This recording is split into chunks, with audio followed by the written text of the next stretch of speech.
Grabe, masasabi na talaga natin na talagang ang James o Jamdit ay kilalang-kilalang love team. So as you can see naman, no, panibagong ipopromote na naman tong dalawang ito na produkto. Nako, mga mima, hindi na magkanda o gaga ang ipinopromote ngayon ng dalawang mag-love team na si Medit at James. As you can see naman po na sunod-sunod po yung mga ipinopromote nilang produkto.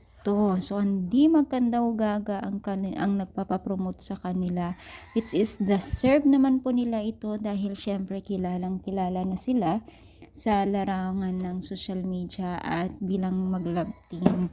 Kaya naman po hindi natin talaga masisisi na maraming kumukuha at hindi na nakakapagtaka, di ba?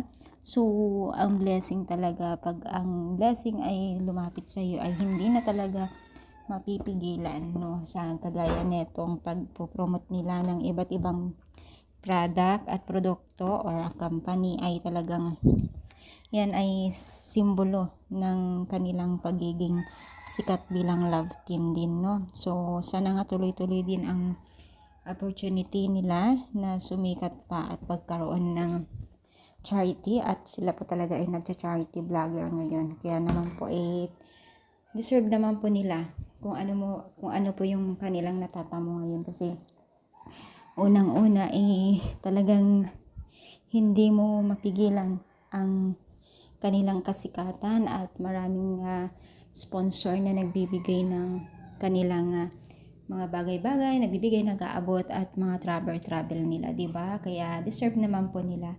So, kayo rin po ba ay taga-supporters ng dalawang ito? I-comment down na dito sa baba at palike po ang ating video. Thank you so much guys. More power and syempre God bless all guys.